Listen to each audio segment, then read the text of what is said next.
ദൈവ തിരുനാമത്തിന് മഹത്വം ഉണ്ടാവട്ടെ. ഓണറബിൾ ഗവർണർ ശ്രീ ആരിഫ് മുഹമ്മദ് ഖാൻ, വേദിയിലും സദസ്സിലും ഉപവിഷ്ടരായിരിക്കുന്ന സഭാ മേലധ്യക്ഷന്മാരെ, രാഷ്ട്രീയ സാമൂഹിക മത നേതാക്കളെ,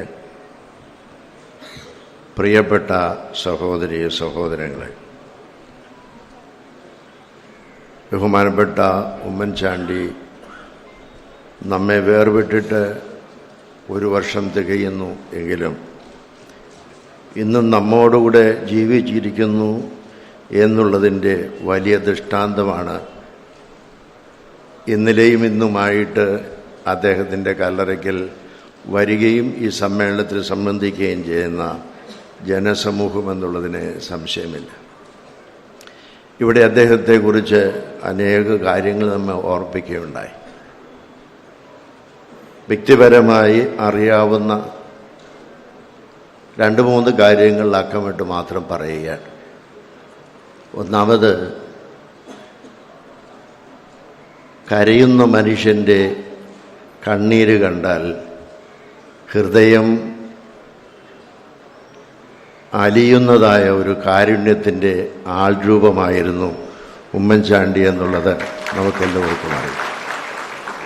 ഒരു നല്ല ശമറിയാക്കാരനെന്നാണ് അദ്ദേഹത്തെ ഒരു രാഷ്ട്രീയ നേതാവെന്നോ മുഖ്യമന്ത്രിയെന്നോ എന്നുള്ളതിനേക്കാളെല്ലാം വിശേഷിപ്പിക്കാവുന്ന ഏറ്റവും നല്ല കാര്യം. രണ്ടാമത്, ഏത് പ്രതിസന്ധി ഘട്ടങ്ങളിലും സമചിത്തതയോടെ പ്രവർത്തിക്കാൻ, വികാരത്തെ നിയന്ത്രിച്ച് വിവേകത്തോടെ ഇടപെടുവാൻ, തന്നെ എതിർക്കുന്നവരുടെയും കല്ലെറിയുന്നവരുടെയും മുമ്പിൽ നമ്രശിരസ്കനായി നിന്നുകൊണ്ട് പുഞ്ചിരിയോടെ നേരിടുവാനുള്ള അദ്ദേഹത്തിൻ്റെ ഉദാത്തമായ വ്യക്തിത്വം സമൂഹത്തിനെല്ലാം ഒരു മാതൃകയാണ് എന്നുള്ളതിന് സംശയമൊന്നുമില്ല.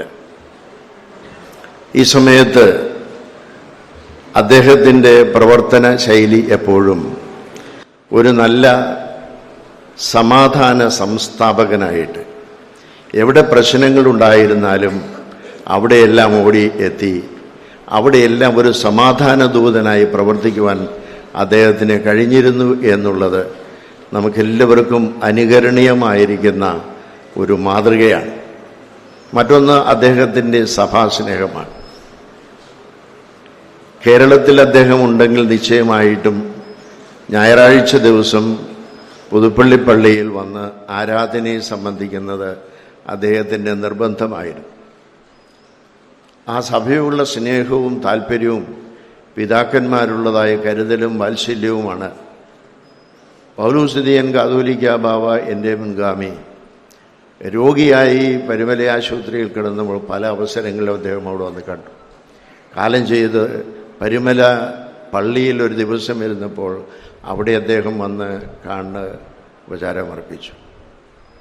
പിന്നീട് പിറ്റേ ദിവസം അദ്ദേഹത്തിൻ്റെ ഖബറടക്കത്തിന് രാവിലെ മുതൽ ഏതാണ്ട് 4 മണി വരെ നീണ്ടതായ ശുശ്രൂഷകൾക്ക് മുഴുവൻ സമയവും ആ കോവിഡ് കാലത്ത് അവിടെ വന്നിരുന്ന് ആരാധനയിൽ പൂർണ്ണ സമയം ചെലവഴിച്ചു എന്നുള്ളത് അദ്ദേഹത്തിൻ്റെ സഭാസ്നേഹത്തെ വളരെയധികം സ്പഷ്ടമാക്കുന്ന ഒരു കാര്യമാണ്. അതോടൊപ്പം തന്നെ നല്ല ഒരു പാരമ്പര്യം അദ്ദേഹം നമുക്ക് കാഴ്ചവെച്ചു.